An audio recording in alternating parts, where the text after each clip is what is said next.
In this video, you'll unravel the mystery of the 31-day journey said to unfold after death. Discover why this sacred knowledge was kept hidden for centuries and how it can deeply transform the way you live today.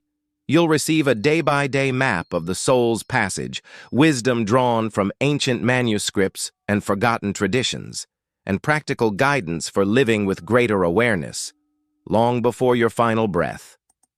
Imagine this. You're exploring a forgotten basement, dust swirling in the air when your flashlight catches the edge of something wedged behind a crumbling brick. You pull it free, a book, wrapped in faded linen, marked with strange symbols. As you open it, you realize you're holding a text so dangerous it was burned in public squares, whispered about in secret, and censored for centuries. Why? Because it claims to reveal, minute by minute, what happens after your heart stops beating. Not just life after death, but a journey.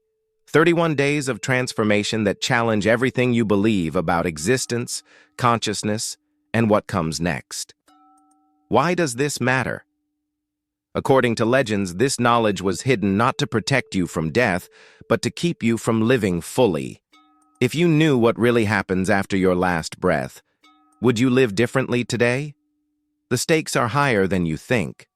The Forbidden Book suggests that how you live now shapes not only your destiny in life, but the path you'll walk after death, step by step, day by day. Miss this, and you risk stumbling blindly through the most important journey you'll ever take. For centuries, fragments of this manuscript have surfaced in unexpected places: Egyptian tombs, Tibetan monasteries, alchemical codices, and the diaries of mystics and monks. Despite being separated by continents and centuries, the stories echo the same pattern: a 31-day passage, a universal sequence of transformations, and a warning. The soul is free, but not unchallenged. This isn't just myth or superstition. The core ideas appear in spiritual traditions across the world, from the Egyptian Book of the Dead to the Tibetan Bardo Thodol, from African rites to indigenous ceremonies. Scholars, spiritualists, and seekers have all tried to decode its secrets, risking exile, ridicule, or worse. Here's what you'll discover in the next few minutes. First, the origin stories and mysteries surrounding the Forbidden Book.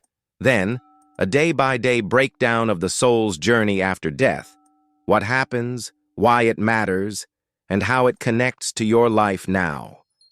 Along the way, you'll see how ancient wisdom, modern accounts, and hidden rituals all point to the same astonishing truth.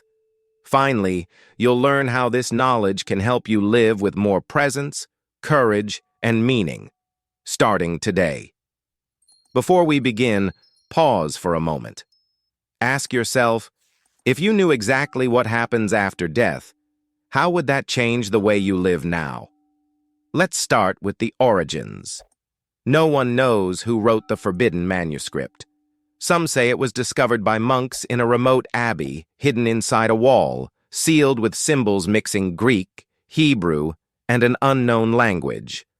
Others claim it was channeled by a medium in the 19th century, dictated by voices from the threshold between worlds. Still others point to a vanished civilization, older than Sumer, whose wisdom was preserved in secret societies and esoteric orders. What's consistent is the fear it inspired. Monks who read it were terrified. Copies were burned, lost in mysterious fires, or locked away in secret vaults. Why? Not because it contained dark magic, but because it revealed a truth that threatened systems of spiritual control. The soul is free, consciousness continues, and what you do now shapes your journey after death. Reflection prompt: what would you do if you found a book that could change everything you believe about life and death? Let's open the manuscript and step into day one.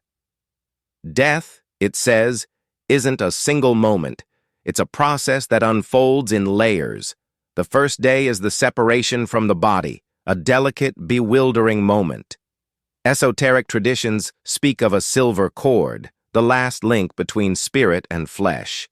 When it breaks, gently or abruptly, the soul finds itself outside its physical form for the first time. There's relief, no more pain, no more bodily limits, but also confusion. The soul sees its own motionless body, hears the cries of loved ones, but cannot interact. Many don't realize they've died. They try to speak, to touch, but their hands pass through air. It's a moment of vulnerability, denial, and strange liberation. Spiritual accounts say that even if unseen, guides are present, watching, protecting, waiting for the soul to calm. If death was sudden or traumatic, the process is tense, filled with resistance and fear. If death came with acceptance, the detachment is serene. This is the threshold, one foot still on earth, the other reaching into the unknown. Forward tease, but what happens when the soul realizes it can't go back? Inner call. Imagine watching your own life from outside. What would you feel? Relief, regret, confusion. Days 2 to 4 bring a deeper shift. The soul, now free from the body, begins to sense that something is off. It still feels alive, can think, observe, even walk, but no one responds. The world feels like a mist, familiar yet unreachable. The realization of death comes in waves, first suspicion, then certainty. The soul lingers near loved ones, tries to communicate, sometimes even witnesses its own funeral. The pain is no longer physical, but emotional, deep, raw, and unfiltered. Some souls resist, desperate to reverse the situation. Others enter numbness, refusing to accept reality. The manuscript describes this as the lower astral plane, an energetic copy of the world, where emotions still vibrate intensely. Here, the soul is closest to the living, and the actions of the living, prayers, rituals, elevated thoughts, have real impact. They create bridges of light, helping the soul awaken and move forward. That's why so many cultures hold rites during the first 3 days, not by chance, but by ancient design. Micro payoff. Your thoughts and actions for the departed matter more than you think. They can shape the journey of those you love. Forward tease. But soon, every soul must face the most honest mirror of all. Inner call. If you could send one message to someone who has passed, what would it be? Between the 5th and 7th day, the manuscript describes a moment of profound transformation, the encounter with oneself. There are no judges, no angry gods, no condemning demons, only the soul and its own truth. This is the life review, a panoramic reliving of key moments, not as memories but as direct experiences. The soul feels everything it caused, every kindness, every hurt, every word spoken in anger or love. It's as if you wear the skin of those you touched, for better or worse. Time dissolves. Every decision, every omission, every triumph and regret resurfaces with overwhelming clarity. This judgment isn't punishment. It's revelation. The soul sees its patterns, its fears, the loves it avoided, the good it chose in silence. Some souls sink into guilt, unable to move on. Others, even in the face of their mistakes, find compassion and understanding. The difference lies in how they lived. The more awareness and presence in life, the more maturity to face the truth after death. Micro payoff. The life you live now becomes the mirror you face later. Every choice echoes. Forward tease. But the journey doesn't end with self-judgment. There are still many days and mysteries ahead. Inner call. If your life were replayed before you, what would you see?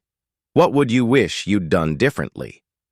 As the days unfold, the manuscript describes a series of transitions, each with its own challenges and revelations. Between days 8 and 14, the soul moves through layers of release. Attachments to possessions, relationships, and even identity begin to dissolve. The soul may revisit places, people, or unfinished dreams, trying to let go. This is a time of longing, nostalgia, and sometimes resistance. The more attached the soul was in life, the harder it is to move forward. But there's also beauty here. Many traditions speak of guides, ancestors, or beings of light appearing to help. Sometimes souls are greeted by those who passed before, offering comfort or guidance. In some accounts, the soul is shown visions of possible futures, what could have been, or what might be if it chooses to return. The manuscript suggests that this period is a kind of education, a final lesson before moving on. Micro payoff, letting go isn't just about death, it's a skill for life. The more you practice now, the lighter your journey becomes. Forward tease, but what lies beyond release? What happens when the soul is ready to cross to the next realm? Inner call. What are you most attached to right now? How would it feel to let it go? Midway through the 31 days, the journey reaches a turning point. Around days 15 to 20, the soul enters what the manuscript calls the realm of expansion. Here, the boundaries of self begin to blur. The soul experiences states of unity, connection, and sometimes overwhelming love or awe. Some traditions describe this as merging with a greater consciousness, touching the source of all life. Others speak of encounters with archetypal beings, visions of cosmic landscapes, or a sense of infinite possibility. But this expansion isn't automatic. Souls weighed down by guilt, fear, or unfinished business may linger in lower states, unable to rise. Those who embrace the process, who accept, forgive, and release, find themselves lifted, drawn toward light and understanding. This is the soul's chance to heal, to integrate the lessons of life, and to prepare for what comes next. Micro payoff. The journey after death mirrors the journey of life. Growth, healing, and expansion are always possible, if you choose them. Forward tease. As the final days approach, the greatest mystery awaits. What happens at the threshold of return or departure? Inner call. When have you felt most connected to something greater than yourself? What held you back from going deeper? Now let's pause and re-engage. You've heard about separation, realization, review, release, and expansion. But the story isn't over. The most powerful moments, the ones that change everything, are still to come. Are you ready to see what happens in the final days? As the 31-day journey nears its end, the manuscript describes a peak emotional moment, a choice, a crossing, a revelation. Around days 25 to 31, the soul stands at a threshold. Some traditions call this the second death, the letting go of all that remains, even the sense of individual self. Here, the soul may choose to move on to new realms, return to the world in a new life, or remain as a guide for others. The experience is said to be both terrifying and liberating, a leap into the unknown. In some accounts, the soul is welcomed by a council of wise beings who offer insights, blessings, or challenges. In others, the soul merges with a field of light, dissolving into unity. The manuscript is clear. There is no single path, no fixed destination. The journey is shaped by the soul's readiness, its willingness to let go, and the love it has cultivated. This is the final payoff. Death is not an end, but a transformation, a passage shaped by how you live, love, and let go. The forbidden book was hidden not to protect you from death, but to keep you from realizing your freedom in life. Inner call. If you stood at the threshold today, what would you choose? Return, move on, or guide others? Let's synthesize what we've uncovered. The 31-day journey after death, as described in hidden manuscripts and echoed across cultures, is not just a map of the afterlife. It's a mirror for the living. Every stage, separation, realization, review, release, expansion, and crossing, is also a lesson for life.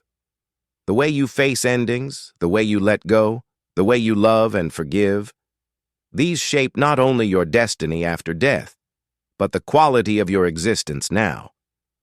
The forbidden knowledge isn't about fear or control. It's about freedom, responsibility, and the power to choose. The soul is not a prisoner of fate, but a traveler, guided by its own awareness, choices, and growth.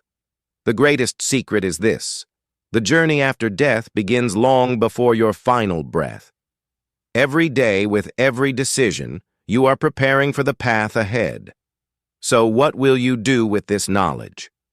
Will you live more consciously, love more deeply, let go more lightly? The choice is yours, and it starts now. If you seek truth, value growth, and want to live with meaning, this is your invitation. Reflect on your own journey. What attachments can you release? What truths can you? And if you're curious about the next steps, about the mysteries that lie beyond the 31 days, the secrets of reincarnation, or the wisdom of ancient rites, stay tuned. In the next video, we'll explore the hidden teachings that guide souls through the cycles of return, renewal, and awakening. Until then, remember, every ending is a new beginning, and the greatest journey is the one you choose to walk, starting today.